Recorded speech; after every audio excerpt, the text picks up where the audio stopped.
पालघर आसिफ हत्याकांड के मामले का पूरा खुलासा देखने के लिए लगान न्यूज़ का यह वीडियो ज़रूर देखें। 11 अगस्त का दिन मानो 28 वर्षीय आसिफ घाची के लिए काल बनकर आया था। पालघर निवासी आसिफ हर रोज़ की तरह इस दिन भी अपनी रोज़ी रोटी कमाने के लिए रिक्शा लेकर अपने घर से निकला था। पालघर रेलवे स्टेशन के बाहर रिक्शा स्टैंड पर प्रवासी का इंतज़ार कर रहे आसिफ को क्या पता था कि आज वह किसी प्रवासी का नहीं बल्कि अपनी ही मौत के सौदागरों का इंतज़ार कर रहा है। 11 अगस्त की रोज़ आसिफ अपनी रिक्शा लेकर जब पालघर रेलवे स्टेशन के बाहर रिक्शा स्टैंड पर खड़ा था, तब उसकी मुलाकात तीनों आरोपियों से हुई जिन्होंने पालघर से नासिक जाकर आने के लिए किराए पर कोई कार मिलेगी क्या आसिफ से पूछा। जिसके बाद आसिफ ने कार किराए पर देने वाले कार मालिक सूर्यवंशी का फ़ोन नंबर उन तीनों आरोपियों को दिया। जिसके बाद तीनों आरोपी पालघर के एक वड़ा पाव की दुकान पर जाते हैं और दुकान के मालिक को मोबाइल में रिचार्ज ना होने का बहाना बनाकर कार मालिक को कॉल लगाने के लिए उससे उसका मोबाइल लेते हैं और कार मालिक को फ़ोन करते हैं और पालघर से नासिक जाकर आने का किराया 5,000 तय करते हैं। और फिर कार मालिक उन तीन आरोपियों को नासिक लेकर जाने की तैयारी करता है। तभी उसी समय आसिफ का फ़ोन कार मालिक को आता है और आसिफ कहता है कि आज रिक्शे पर मेरी कमाई बहुत कम हुई है, यदि आप मुझे ड्राइवर बनकर गाड़ी लेके जाने दोगे तो मेरी थोड़ी कमाई हो जाएगी। कार मालिक आसिफ की इस बात पर राज़ी हो जाता है और फिर शाम के 4 बजे के आसपास आसिफ तीनों आरोपियों को लेकर नासिक जाने के लिए रवाना हो जाता है और 6 बजे के आसपास आसिफ की पत्नी आसिफ से आखिरी बार बात करती है।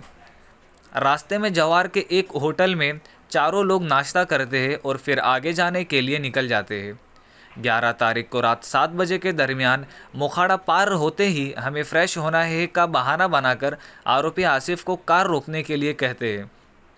आसिफ के कार रोकते ही कार में पीछे बैठे दरिंदे मौके का फ़ायदा उठाकर एक आरोपी रस्सी से आसिफ का गला दबा देता है और एक आरोपी आसिफ के ऊपर बैठ जाता है। जब तक आसिफ की जान नहीं निकल जाती तब तक हत्यारे आसिफ का गला रस्सी से दबाए रखते हैं और आखिर में आसिफ तड़प तड़प कर अपना दम तोड़ देता है। हत्या करने के बाद आसिफ का शव ठिकाने लगाने के लिए तीनों आरोपी उसे त्र्यंबकेश्वर के अंबाली घाट में फेंक देते हैं और कार लेकर फरार हो जाते हैं।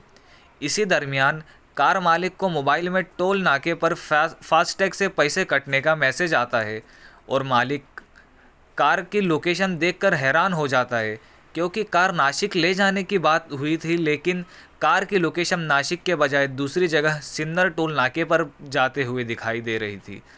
जिसके बाद कार मालिक महेश सूर्यवंशी द्वारा आसिफ को कई बार फ़ोन द्वारा संपर्क करने की कोशिश करता है, पर आसिफ फ़ोन नहीं उठाता है और फिर बाद में आसिफ का फ़ोन अचानक बंद आने लगता है।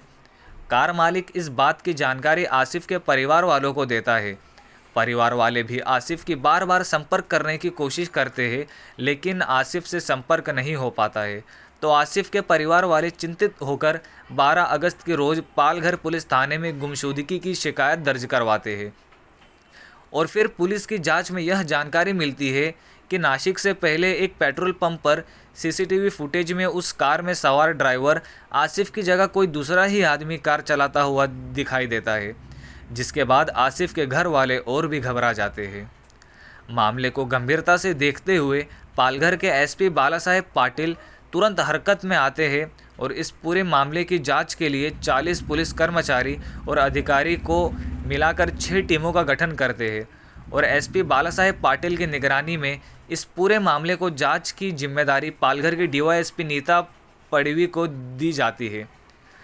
पालघर पुलिस इस पूरे मामले की जांच कर ही रही होती है, तभी उसी दरमियान पालघर पुलिस को आसिफ का शव नासिक जिले के त्र्यंबकेश्वर इलाके के अंबाली घाट में मिलता है।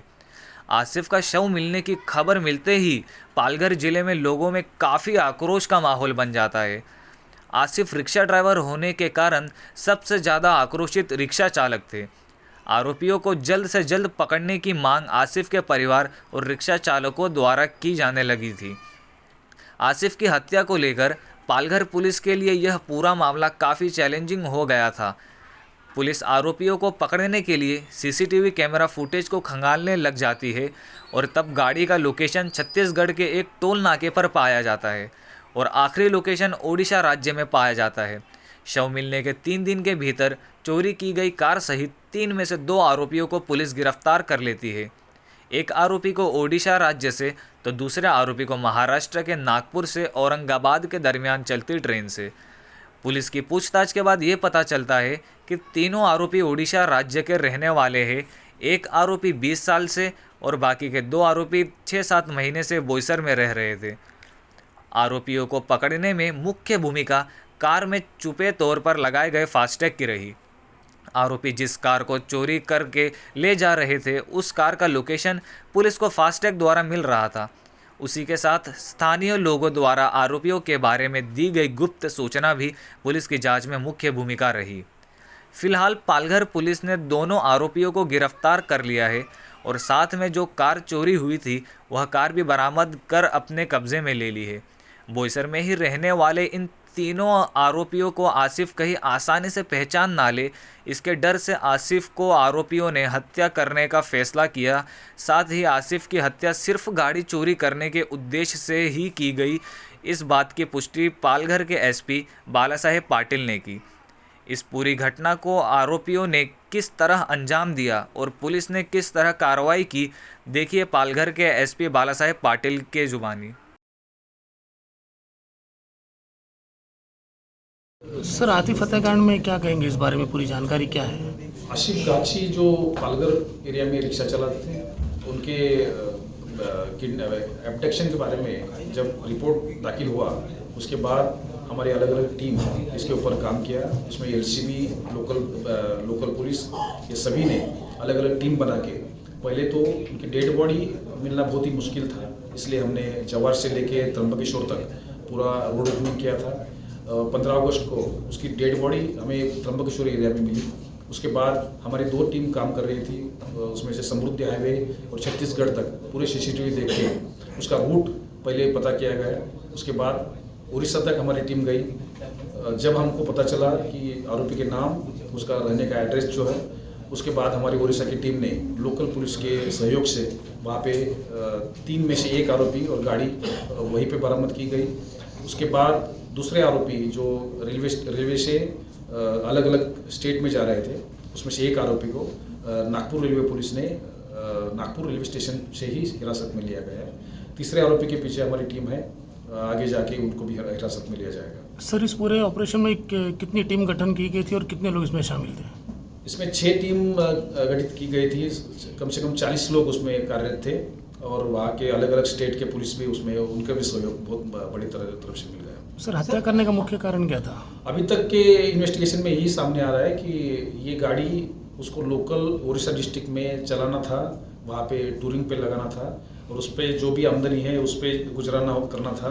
यही प्राइमरी तो इन्वेस्टिगेशन में सामने आ रहा है, लेकिन आगे जाके इन्वेस्टिगेशन में असल बात क्या थी, उसका कॉन्स्पिरेसी क्या था, किस तरह से उसने किया था और इसे क्यों चूज किया था, आशिफ को ही क्यों चूज किया था, इसके बारे में सामने आ जाएगा। इसी इलाके में आरोपी रह रहा था, कह रहा था। ये आरोपी पिछले कुछ सालों से, एक आरोपी तो पिछले 20 सालों से ये बोईसर में रह रहा था।